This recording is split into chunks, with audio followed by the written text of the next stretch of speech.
Welcome back to city news. రాజ్యాంగం కల్పించిన vote హక్కును ప్రతి ఒక్కరూ వినియోగించుకోవాలని మున్సిపల్ కమిషనర్ జస్వంతరావు తెలిపారు. జాతీయ ఓటర్స్ డే సందర్భంగా ఓటు హక్కుపై అవగాహన కల్పిస్తూ పట్టణంలో నిర్వహించిన 2K రన్లో గెలుపొందిన వారికి గురువారం బహుమతులు అందజేశారు. మున్సిపల్ మరియు రెవెన్యూ అధికారులు మున్సిపల్ కార్యాలయంలో ఏర్పాటు చేసిన సమావేశంలో విజేతలకు బహుమతులు అందజేశారు. ఈ సందర్భంగా కమిషనర్ జస్వంతరావు మాట్లాడుతూ ఎలక్షన్ కమిషన్ ఆదేశాల మేరకు జాతీయ ఓటర్ల దినోత్సవం సందర్భంగా అవగాహన కల్పిస్తూ వివిధ కార్యక్రమాలను నిర్వహించడం జరుగుతుందని, అందులో భాగంగా నిర్వహించిన 2K రన్ విజేతలకు బహుమతులను అందజేసినట్లు చెప్పారు. రాజ్యాంగం కల్పించిన ఓటు హక్కును ప్రతి ఒక్కరూ బాధ్యతగా వినియోగించుకోవాలని కమిషనర్ జస్వంతరావు చెప్పారు. కార్యక్రమంలో MRO Ravibabu national voters day సందర్భంగా మరి ఎంఆర్ఓ గారు, అలాగే ఏఓ గారు, మరి ఎంఈఓ గారు, మిగిలిన మున్సిపల్ సిబ్బంది అందరితో కూడా సమావేశం ఏర్పాటు చేసుకోవడం జరిగింది. రాబోయే ఎలక్షన్స్కి అందరూ కూడా 18 సంవత్సరాలు దాటిన ప్రతివారు మరి ఓటు హక్కు వినియోగించుకోవాల్సిందిగా కోరుకుంటున్నాం. దానికి అవేర్నెస్ చేయటం కోసం నిన్న 2K రన్ కూడా సబ్ కలెక్టర్ గారి ఆధ్వర్యంలో మనం ఏర్పాటు చేయటం జరిగింది. అలాగే దానికి సంబంధించి ఎవరైతే మరి ఫస్ట్, సెకండ్, థర్డ్ వచ్చారో వాళ్ళందరికీ కూడా ఈ రోజున నేషనల్ ఓటర్స్ డే సందర్భంగా వాళ్ళకి ప్రైజెస్ కూడా ఇవ్వడం జరిగింది. అలాగే కొంతమంది బెస్ట్ విఎల్ఓస్, అలాగే సూపర్వైజర్స్ కూడా మనం అవార్డ్స్ ఇవ్వడం జరిగింది. పురపాలక సంఘ అధికారులు, రెవెన్యూ అధికారులు పాల్గొన్నారు.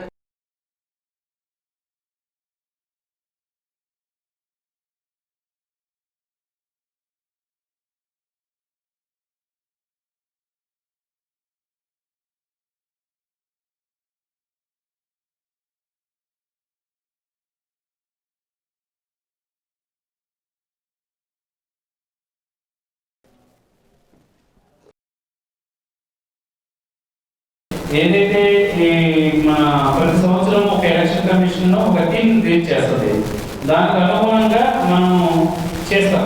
ఏది అనుగుణంగా మనం దాన్ని పాటించుకోవడం జరుగుతుంది. ఈ సంవత్సరం ఏంటంటే nothing like voting, I vote for you.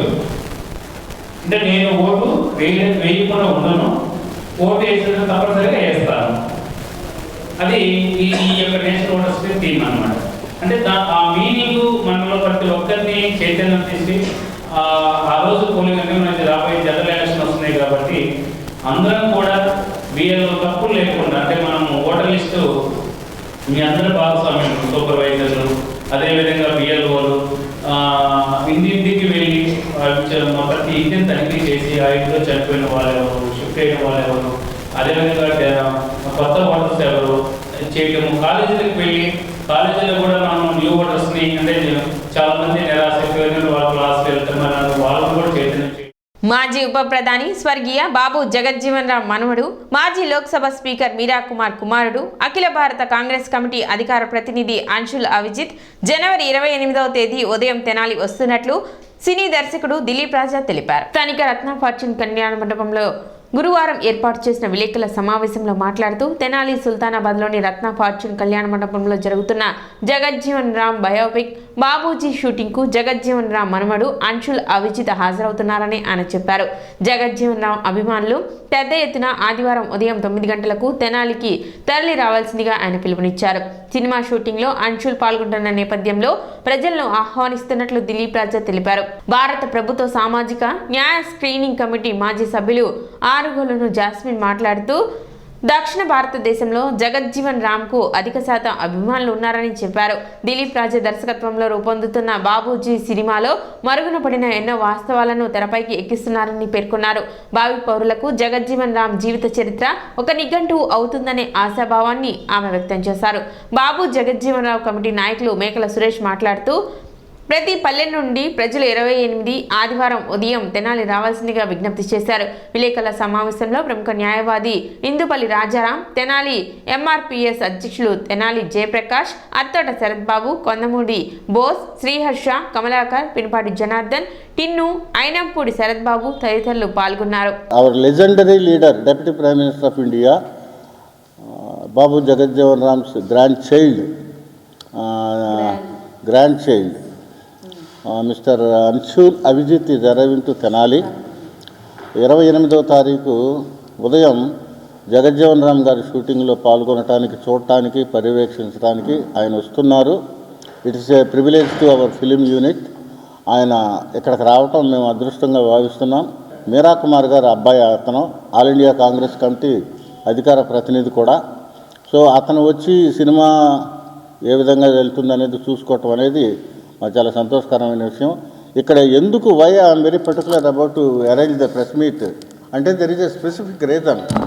Jagjivan Ram గారు నాకు పీటర్ గారికో జాస్మిన్ గారికో సంబంధించిన వ్యక్తి కాదు. He is the property of the entire nation and his contribution is very high. ఆయన జాతి కోసం ఏం చేశాడు, స్వాతంత్రోద్యమంలో పాల్గొన్నారు, జైలుకి వెళ్ళారు, చాలా చాలా విషయాలు తెలియదు. అవన్నీ నేను సినిమాలో తీసుకున్నా. ఈ సంవత్సరంలోనే మేము రిలీజ్ చేస్తాం కాబట్టి ప్రజలు తెలుసుకుంటారు what actually his contribution to the India and what actually his contribution to the society and to the community అనేది సినిమా ద్వారా తెలుసుకుంటారు. కాబట్టి అంశుల్ గారు రావటం అనేది గొప్ప విషయం.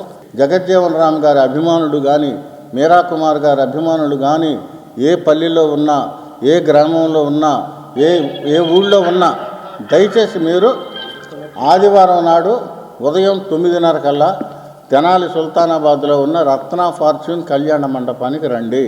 ఇక్కడ జగజ్జీవన్ రామ్ గారు ఫస్ట్ టైము మీరా కుమార్ గారిని ఆంధ్రప్రదేశ్ తీసుకొచ్చింది నాన్నగారు.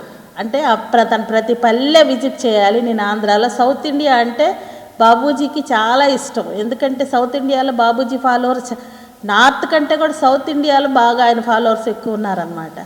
అందుకే నాన్నగారు తెనాలి చుట్టుపక్కల గ్రామాలన్నీ ఆమెను ఆ రోజుల్లో తిప్పారు. అట్లా ఆ కుటుంబానికి మాకు గత 60 సంవత్సరాల నుంచి చాలా క్లోజ్ అసోసియేషన్ ఉందండి.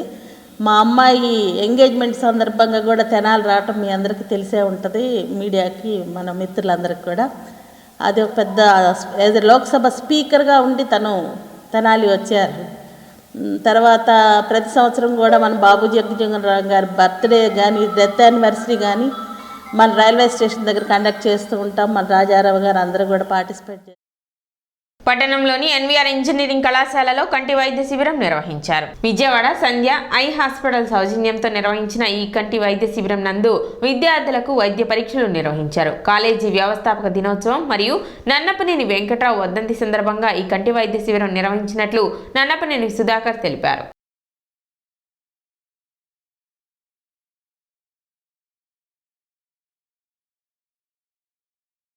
తెనాలిలో విఎస్ఆర్ అండ్ ఎన్వీఆర్ కళాశాల మరియు Nannapaneni Venkatrao college of engineering technology వ్యవస్థాపక దినోత్సవం ఈ సందర్భంగా సంధ్య ఐ హాస్పిటల్స్ విజయవాడ వారు కళాశాలలోని విద్యార్థులకి అందరికీ కంటి చూపు ఎంత ప్రాధాన్యత ఉందో తెలియజేస్తూ వాటిని టెస్ట్ చేస్తూ ఉచితంగా అవసరమైనంత మేరకు ఉచితంగా సర్వీస్ చేయడానికి ఇక్కడ రావటం చాలా ఆనందకరమైన విషయం.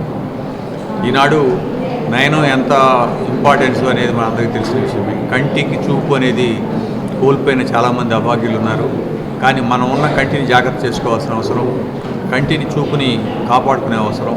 వీటన్నిటి దృష్ట్యా మనం ఇటువంటి క్యాంపుల్లో నిర్వర్తిస్తున్నప్పుడు వీరు సేవాభావంతో నిర్వర్తిస్తున్నారు. ఆంధ్రప్రదేశ్ ఐక్య ఉపాధ్యాయ ఫెడరేషన్ అధ్యక్షులు పురపాలక ఉపాధ్యాయులు దీర్ఘకాలంగా అపరిష్కృతంగా ఉన్న పెండింగ్ సమస్యల పరిష్కారం కోరుతూ మండల విద్యావనరుల కేంద్రం తెనాలి వద్ద నిరసన ప్రదర్శన ఏర్పాటు చేశారు. ఈ కార్యక్రమానికి యూటీఎఫ్ గుంటూరు జిల్లా ఆర్థిక కార్యదర్శి మహమ్మద్ గయాసుద్దౌలా హాజరై గత నెల రోజులుగా మున్సిపల్ ఉపాధ్యాయుల పెండింగ్ సమస్యలైన బదిలీలు, ప్రమోషన్లు, పీఎఫ్ ఖాతాల ఏర్పాటు, సర్వీస్ రూల్స్ ఏర్పాటు వంటి సమస్యలపై రాష్ట్ర ప్రభుత్వానికి ఉన్నతాధికారుల ద్వారా పలుమార్లు విన్నవించినప్పటికీ ఏ విధమైన పురోగతి లేకపోవడంతో విజయవాడలో ధర్నాకి పిలుపునిచ్చిన సందర్భంగా యూటీఎఫ్ చేసే ధర్నాకు కూడా పర్మిషన్ లేదని నిరంకుశంగా వ్యవహరిస్తున్న ప్రభుత్వ వైఖరికి నిరసనగా ఈ రోజు మండల విద్యావనరుల కేంద్రం వద్ద నిరసన ఏర్పాటు చేశామని, ఇకనైనా ప్రభుత్వం స్పందించి సమస్యలు పరిష్కరించకపోతే పోరాటం తీవ్రతరం చేస్తామని హెచ్చరించారు.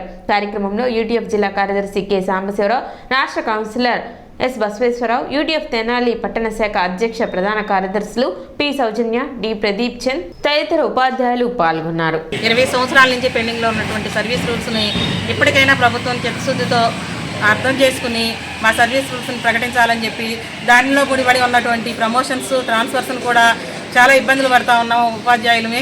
దాన్ని గమనించి ప్రభుత్వం ఒక మానవతా దృక్పథంతో అన్నింటినీ కూడా సాల్వ్ చేయాలని చెప్పి కోరుకుంటున్నాం. అలానే మా పీఎఫ్ ఖాతాలు ఎంతవరకు ఎక్కడ ఉన్నాయో కూడా తెలియదు. ఎడ్యుకేషన్ డిపార్ట్మెంట్కి అప్పచెప్పిన తర్వాత ఆ పీఎఫ్ ఖాతాలను కూడా ఒక జీపీఎఫ్కో దేనికో బదలాయించి మా పీఎఫ్ డబ్బులు ఎక్కడ ఉన్నాయో కూడా తెలియజేయాలని చెప్పి మున్సిపల్ ఉపాధ్యాయుల సమస్యలు దాదాపు 20 సంవత్సరాల నుంచి ముడిపడి ఉన్నాయి. ఇప్పటికి ఎన్ని ప్రభుత్వాలు వచ్చినా సమస్యలు పూర్తిగా పరిష్కారం కావటంలా. ముఖ్యంగా సర్వీస్ రూల్స్ వాళ్ళకి మొత్తం రూపొందించాలని, అదేవిధంగా వారికి ప్రమోషన్ షెడ్యూలు, ట్రాన్స్ఫర్స్ బదిలీల షెడ్యూల్ ఇవ్వాలని దాదాపు ఈ సంవత్సరం నుంచి మనం పోరాడుతున్నాం. ఇంకా నెల కూడా లేదు ప్రభుత్వానికి, ఇంకా రూపొందిస్తున్నామని ఇవాళ యాక్చువల్గా ఇబ్రహీంపట్నంలో ధర్నా జరగాల్సింది అక్కడ ముట్టడి. ప్రభుత్వం ముందే దానికి సమాధానం ఇస్తున్నాం అన్నట్టు ఒక షీట్ ఇచ్చి భయపడి ముందే దాన్ని నిరసన కార్యక్రమాన్ని కూడా చేయకుండా చేశారు. అందుకని మేము కూడా ఇవాళ దానికి బదులుగా ఇక్కడ మనకున్న మున్సిపల్ కేంద్రాల్లో మనం ఇవాళ నిరసన కార్యక్రమం పెట్టాము. పిఎఫ్ ఇవ్వడానికి ఎంతసేపు పని కాదు, అది అసలు చిత్తశుద్ధి లేదు వీళ్ళకి. సిటీ న్యూస్ ముగించే ముందు ముఖ్యాంశాలు మరోసారి.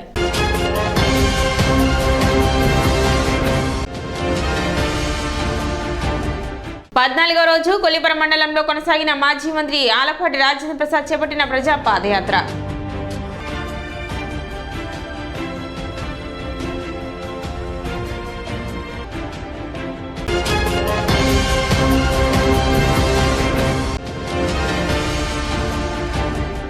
డిమాండ్ల పరిష్కారం కోరుతూ తెనాలి పెన్షనర్స్ అసోసియేషన్ ఆధ్వర్యంలో ధర్నా.